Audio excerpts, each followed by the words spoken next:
अब एक चीज क्लियर कर दूं कि डीमेट अकाउंट और इन्वेस्टर्स ये दो अलग बातें होती है। एक इन्वेस्टर के 3 से 4 डीमेट अकाउंट भी हो सकते हैं, कैपिटल मार्केट में किसी ना किसी तरीके से इन्वॉल्व है। यानी कि भारत में भी आने वाले 30 से 40 साल ग्रोथ के बहुत ज्यादा पोटेंशियल्स है और यही एक सबसे बड़ा रीजन है कि हमको ग्रो के आईपीओ को क्यों देखना चाहिए। लेकिन 2025 में ट्रेडिंग कमीशन ने सिर्फ 65% टोटल बिजनेस को कंट्रीब्यूट किया। इसका मतलब ये 38% जो बिजनेस आया है वो दूसरे डाइवर्सिफाइड रेवेन्यू स्ट्रीम से आया है। यानी कि इनका जो यूजर बेस है वो नया है। क्वेश्चन ये है कि क्या ग्रो ज़ीरोधा जितना बड़ा बन पाएगा, क्या उतने एक्टिव यूजर्स को। तो देखो उसके कोहोर्ट डेटा से अगर हम समझें, इंडिया में आईपीओ लाने के लिए इनको अपनी कंपनी को इंडिया में इनकॉर्पोरेट करना पड़ा। नेक्स्ट कुछ मिनटों में इन सारी चीजों को सीखने की कोशिश करेंगे।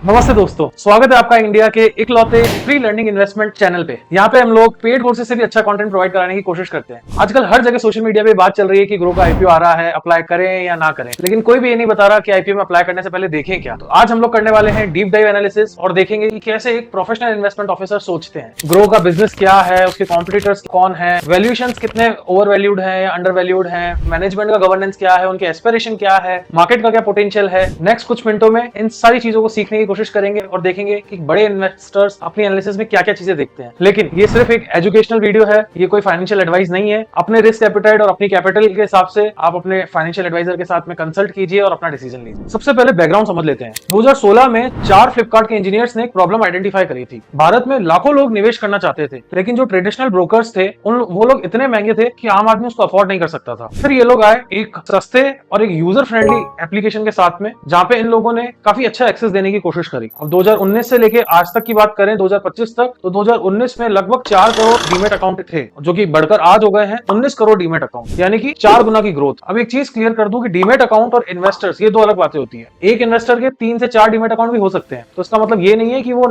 यूनिक इन्वेस्टर्स हैं। वो हो सकता है कि उसमें डुप्लीकेट इन्वेस्टर्स भी इंक्लूडेड हो। खैर, ये तो सिर्फ एक शुरुआत है। भारत में आज की डेट में 8% एक्टिव इन्वेस्टर्स ही हैं, लेकिन यूएस को देखें या दूसरे डेवलप्ड कंट्रीज को देखें, वहां पे हर 10 में से 5 आदमी कैपिटल मार्केट में किसी ना किसी तरीके से इन्वॉल्व है। यानी कि भारत में भी आने वाले 30 से 40 साल ग्रोथ के बहुत ज्यादा पोटेंशियल्स हैं और यही एक सबसे बड़ा रीजन है कि हमको ग्रो के आईपीओ को क्यों देखना चाहिए। ये लोग एक ब्रोकरिंग कंपनी ही नहीं, वेल्थ मैनेजमेंट प्लेटफॉर्म बनाने की कोशिश कर रहे हैं। सोर्सेज की माने तो अगले 10 से 12 साल में इंडिया में 3 से 5 करोड़ की यूनिक इन्वेस्टर्स की एंट्री हो सकती है और उनको ग्रो कैप्चर करने की कोशिश कर रहा है। अब समझ लेते हैं कि ग्रो बिजनेस कैसे करता है, ग्रो के रेवेन्यू स्ट्रीम्स क्या है। देखो, बेसिकली इस कंपनी के 3 रेवेन्यू स्ट्रीम है। सबसे पहला ट्रेडिंग कमीशन। हम जब ट्रेडिंग करते हैं, डेरिवेटिव ट्रेड करते हैं या कैश की पोजीशंस बनाते हैं, तो ग्रो को उसका कमीशन मिलता है। वो कमीशन इनके 62% बिजनेस को कंट्रीब्यूट करता है। लेकिन यहाँ पे सबसे बड़ी बात क्या होती है कि ये बिजनेस जो है ये मार्केट साइकिल्स के साथ में चलता है। अगर मार्केट सिक्लिकल है, मार्केट के अंदर वॉल्यूम्स हैं, तो इनको बिजनेस वहां से मिलेगा। अगर मार्केट एक तरफ की चाल नहीं चल रहा है, वो एक जगह खड़ा हो गया है और काफी समय तक खड़ा रहा, तो हो सकता है कि यहाँ पे बिजनेस लूज हो जाए।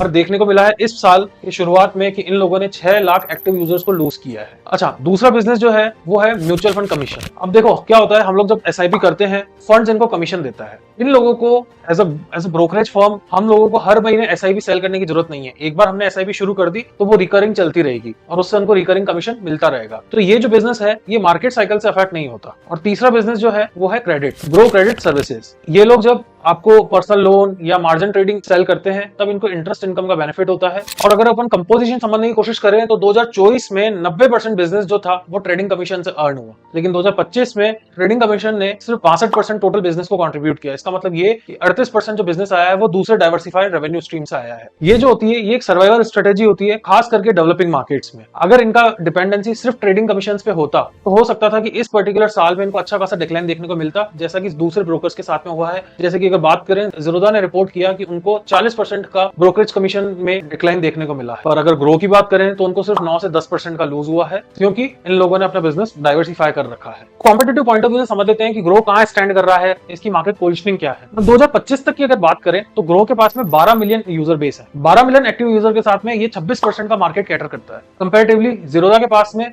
17% मार्केट शेयर है, यानी कि 8 मिलियन का यूजर बेस। और एंजल वन के पास में 7 मिलियन यूजर बेस है और ये लोग 15% मार्केट को केटर कर रहे हैं। तो क्या ज़ीरोधा मार्केट लीडर है? देखो, यहाँ एक चीज बहुत कंफ्यूजिंग है जो समझाना बहुत जरूरी है। ज़ीरोधा के पास में भले ही 12 मिलियन एक्टिव यूजर्स हों, लेकिन इसका जो रेवेन्यू है वो सिर्फ 4000 करोड़ का है। जीरोधा के पास में 8 मिलियन यूजर्स के साथ में 10,000 करोड़ का रेवेन्यू, यानी कि जीरोधा का जो रेवेन्यू है वो 2.5 गुना ज्यादा है ग्रो के कंपैरिजन में, with 32% of less active users. इसका कारण ये है यूजर एंगेजमेंट डेप्थ। अब देखो जीरोधा जो है वो 2010 में आ गया था, यानी कि 15 साल से मार्केट में स्टैंड कर रहा है, यानी कि इसका जो यूजर बेस है वो एक्सपीरियंस यूजर बेस है। और जीरोधा ये क्लेम करता है कि इनके पास में 10% एयूएम है इंडिया के total retail and HNI AUM का, यानी कि बड़े पोर्टफोलियो होने के गुंजाइश ज्यादा है। तो यहाँ पे ग्रो का क्या, देखो इनके प्रोस्पेक्टस के हिसाब से इनका जो यूजर बेस है उसमें से 45% यूजर 30 साल से कम की उम्र का है। उसके अलावा 43% जो यूजर्स हैं उन लोगों ने 2025 में अपने आप को रजिस्टर किया है इनके साथ में, यानी कि इनका जो यूजर बेस है वो नया है, कम उम्र का है। हो सकता है कि जो इनका इनकम हो वो कम हो, कलेक्टिवली जो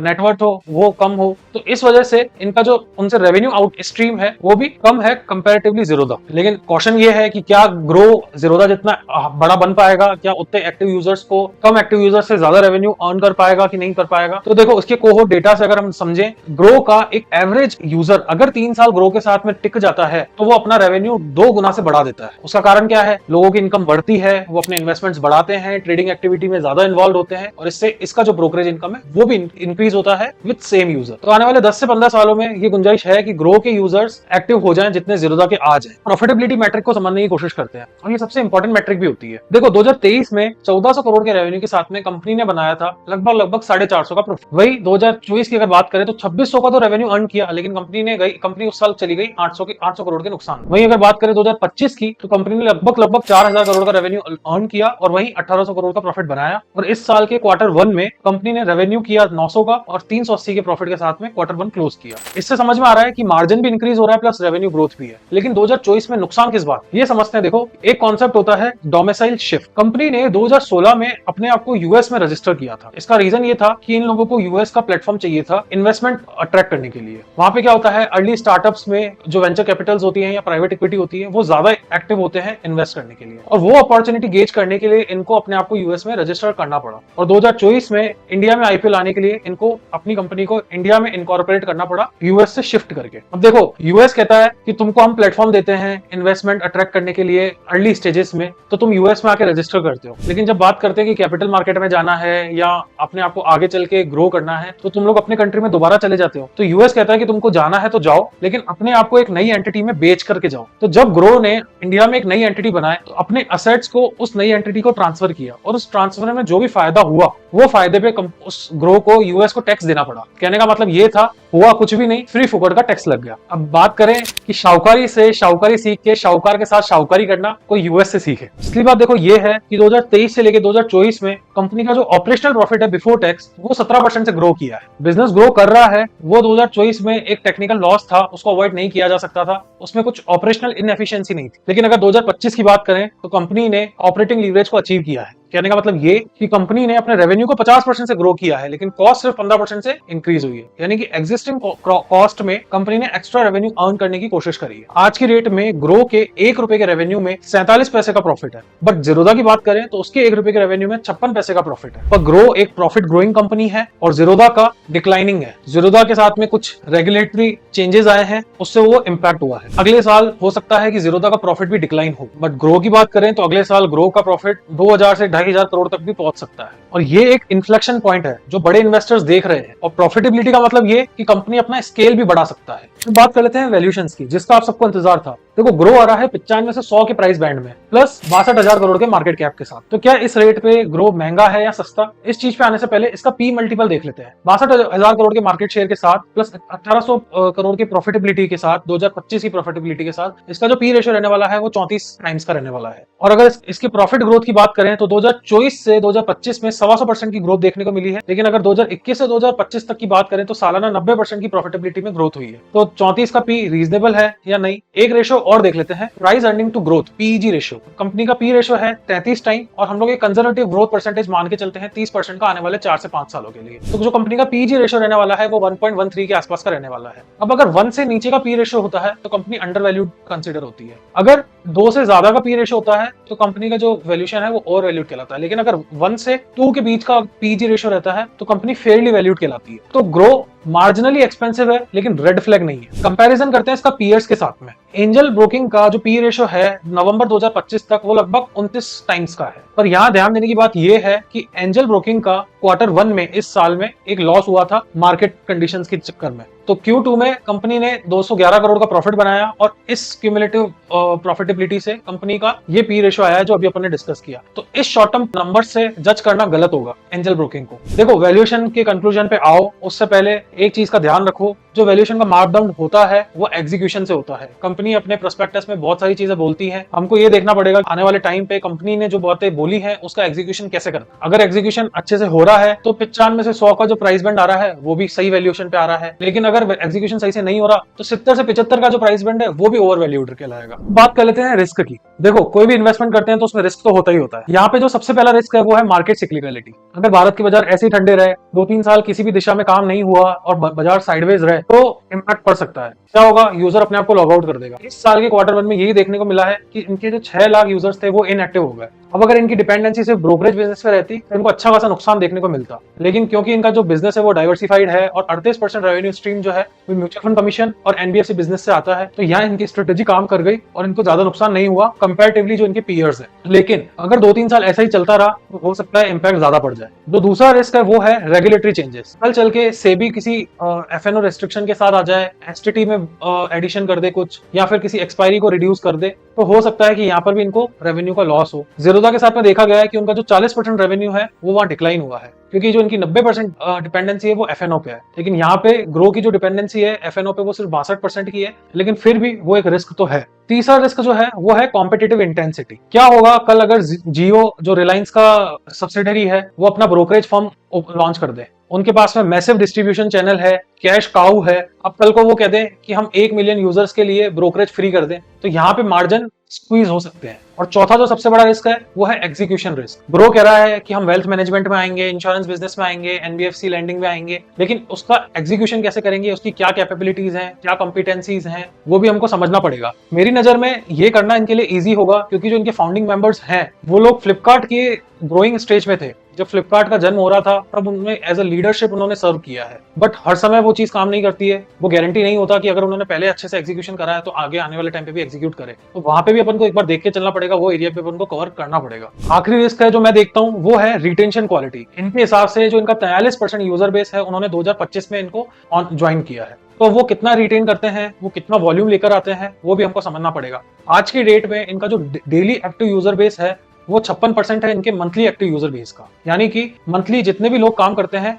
या मंथली जितने भी एक्टिव यूजर्स हैं उसमें से 56% लोग डेली सौदा डालते हैं, डेली सौदा निकालते हैं। और ये 56% का जो मैट्रिक है ये अच्छा है देखने में, लेकिन ये कितना सस्टेन करता है वो भी अपन को देखना पड़ेगा। इन शॉर्ट, ग्रो एक ग्रोइंग कंपनी है, और जो ग्रोइंग कंपनी होती है जिनकी जो टेलविंग ग्रोथ से रिलेटेड होती है वो बहुत वॉलेटाइल होती है। बड़ा आदमी, बड़ा इन्वेस्टर ऐसी ग्रोइंग कंपनी में इन्वेस्ट करता है लॉन्ग टर्म विजन के साथ में और लॉन्ग टर्म कन्विक्शन के साथ में, और तब जाके रिस्क मैनेजेबल होता है। अगर शॉर्ट टर्म ट्रेडिंग करनी है तो इस चीज से दूर ही रहना। देखो, इसके अब आईपीओ स्ट्रक्चर को अगर आप समझने की कोशिश करें तो ग्रो का जो आईपीओ है वो 66,000 करोड़ के इशू साइज के साथ आ रहा है, जिसमें से 1000 करोड़ कंपनी को फ्रेश कैपिटल मिलेगा, बाकी बचा हुआ 5600 करोड़ एग्जिस्टिंग इन्वेस्टर को मिलेगा ऑफर फॉर सेल में। कौन कौन है ये investors? Y combinator, रिबिट capital, tiger global और भी 1-2 इन्वेस्टर्स हैं जिनके पास में पैसा जा रहा है। इन लोगों ने 30 से 45 गुना तक का पैसा बनाया है। तो क्या ये रेड फ्लैग है इन्होंने इतना पैसा बना लिया? देखो, जो वेंचर कैपिटल फर्म्स होती हैं वो लोग कंपनी में कब इन्वेस्ट करते हैं? जब कंपनी के पास में कुछ नहीं होता है, सिर्फ एक स्टोरी के सिवा। तो उनका उस समय रिस्क होता है कि उनका कैपिटल जीरो भी हो सकता है, और जब वो इतना रिस्क लेके चल रहे हैं तो उनको रिटर्न भी देखना पड़ेगा,